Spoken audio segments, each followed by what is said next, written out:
The simple truth is, you don't need an MSI GeForce GTX 1080 Ti Gaming X graphics card. You don't need one, but having one is rather nice.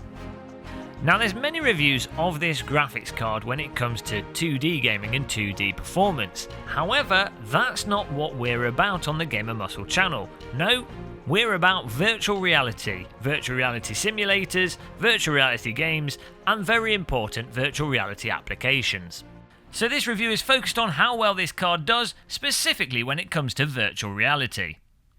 Before we look at how well it performs with VR titles, let's first talk about what you actually physically get with the graphics card. And that is a rather nice twin Frozer cooling solution, which is two ginormous fans, let's face it, bolted to the heatsinks, which is a ginormous heatsink, with a nice backplate to tie it together. Now, there is RGB LED lighting on this graphics card, but you have to bear in mind that most of the plastic on this, or the transparent plastic, is red. So if you are one of those people that likes to make a Christmas shop storefront display out of your motherboard and graphics card with a case window, that's worth considering. If you're like me, where you just care about the performance, then it doesn't matter, obviously. Now, the key thing is, though, the twin Frozer fans seem to work really well, in the sense that even when playing under maximum load, they're not obnoxiously noisy. And the noise that you do get from them, even if you max out the fans through the MSI Afterburner tool, the noise you get is the sound of wind being pushed through, and it's quite a deep sound. It's not a high-pitch, whiny fan sound. Perhaps from the giant fans and the ginormous heatsink, a nice feature is that in Windows, when you're not really using the card so much, it tends to idle at around about 30 to 35 degrees centigrade and really doesn't make any noise at all, with the fans sometimes turning off completely.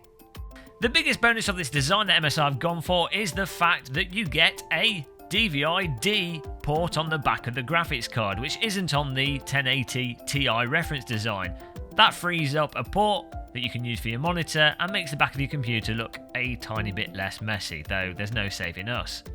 All in all, it looks fine, it does the job, it works fine, and you get an extra port.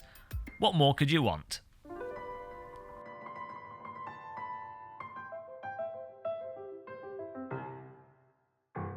With that out of the way, onto the bread and butter and the most important question: how well does this card handle VR titles and simulators that have VR support added to them? It's worth saying, though, for those of you that might not know, when it comes to VR, the objective is to just hit 90 frames a second. There's no need to get any more, and you certainly don't want to be getting any less.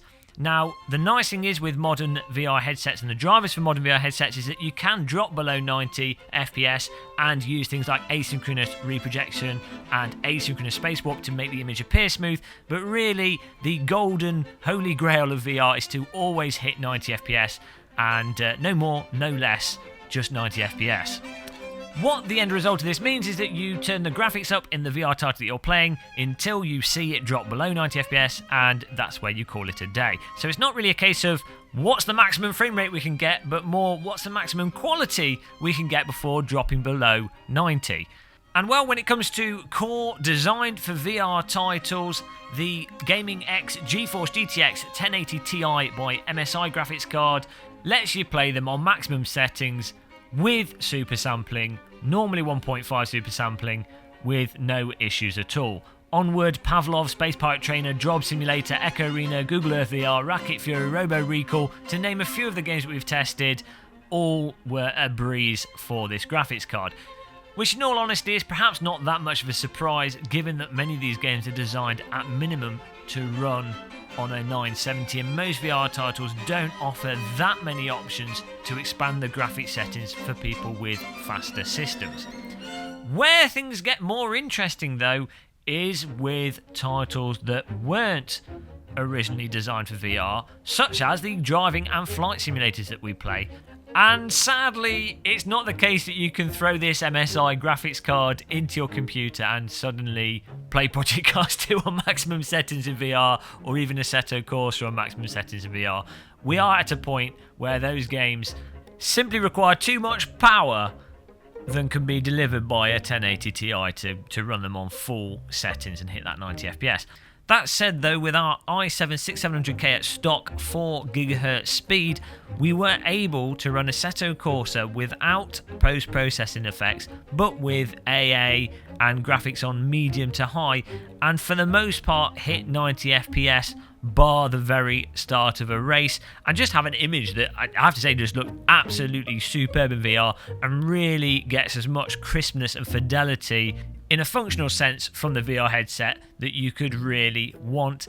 It would definitely be nice though to run the full post-processing and just not have to think about it.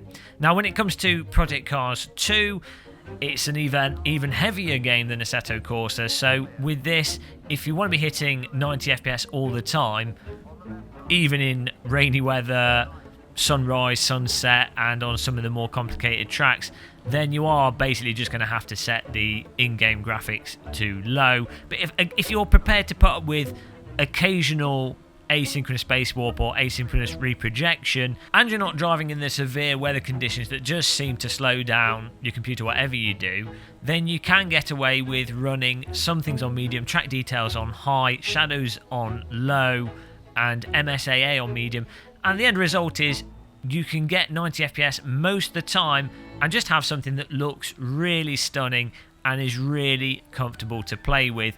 And I think the real contrast is with our previous 1070 graphics card. What I found with Project Cars 2 was it was just a struggle to get it to run smooth at basic level, regardless of the settings. Whereas the 1080 Ti allows you some wriggle room and allows you to play around with some settings depending on the preferences that you are looking for and the type of visual image that you want at the end of the day. And again, it's a similar story with Fly Inside X-Plane 11, where obviously the game is a highly CPU dependent game, so that's going to affect things quite greatly, especially on our system with the i7-6700. But you find with the 1080 Ti, you can put graphics on the sort of medium range, fiddle around with it in that level, whereas with the 1070, you're talking about having it on the lowest settings just to get it to run at a basic level and get a sharp image from it. And lastly, on the simulator side, we also tested IL-2 Battle of Stalingrad, and surprisingly, you can run this on medium settings and hit 90 FPS for the vast majority of times, apart from when it's initially loading the stages or just loading some stuff in, or if you have the HUD on the screen, which they recommend to turn off for VR. You can have this game look absolutely gorgeous, incredibly crisp, ridiculously sharp in terms of the cockpit, being able to see all the dials and all the information, but then everything out of the windows into the distance also looking really good, in part as well because the game has a nice sharpening algorithm similar to what we had with SweetFX with iRacing back with the Oculus Rift DK2. So all in all, the end result is, with simulators and games that have added VR support, with this GeForce GTX 1080 Gaming X MSI graphics card, expect to be able to run them on medium settings, give or take, and then depending on how much you're willing to lean on asynchronous reprojection or asynchronous space warp will define if you turn those settings up or if you are going to run more super sampling. Though if you're of the dogged belief that you have to hit 90 FPS in all situations with these incredibly dynamic games, Project Cars 2, X-Plane 11, you are just going to have to put it on lower settings. I don't think there's anything on the market that's going to run those games 100% guaranteeing 90 FPS in all situations. It's a case, though, that I think the software just has to be better optimized for virtual reality to enable them to guarantee that 90 FPS with no reprojection or space warp coming into play. For comparison's sake, and to give you some solid numbers with a fixed case scenario, we also ran the Superposition benchmark, VR ready ? VR future, and with that we got a score of 4,892, minimum FPS of 47, average 55, maximum 64. And of course, again, it's worth pointing out we are using an Intel Core i7-6700K, 16GB of RAM, so it's quite likely that our CPU is also dragging down this graphics card somewhat. And I think it'd be really interesting trying this graphics card with a higher spec PC. Unfortunately, we don't have one to hand to do that, so that'll be interesting to do in the future. But I think this benchmark does give you a very accurate readout for where your card fits onto things, how well it'll run stuff. If you run the VR standard mode with the Superposition benchmark, with this card it's 10,000 VR ready, and that falls in line with the fact that this graphics card absolutely breezes through anything that we've thrown at it on the Oculus Home Store that's properly optimized for VR. So in conclusion, who is the Gaming X GeForce GTX 1080 Ti graphics card by MSI for? And to me it's quite clear, it's basically for your top tier enthusiast gamer or sim enthusiast that wants to just have that extra grunt that allows them the ability to tweak and tune things and get a more crisp image, use a bit of super sampling, and not have to fall back to the lowest settings when it comes to titles that had VR added to them and weren't designed from the ground up for VR. When it comes to VR games that were built specifically for VR, as I say, Space Pirate Trainer, Job Simulator, all those types of titles on the Oculus Home Store and on Steam VR, you will be perfectly fine with a 1070 GTX graphics card.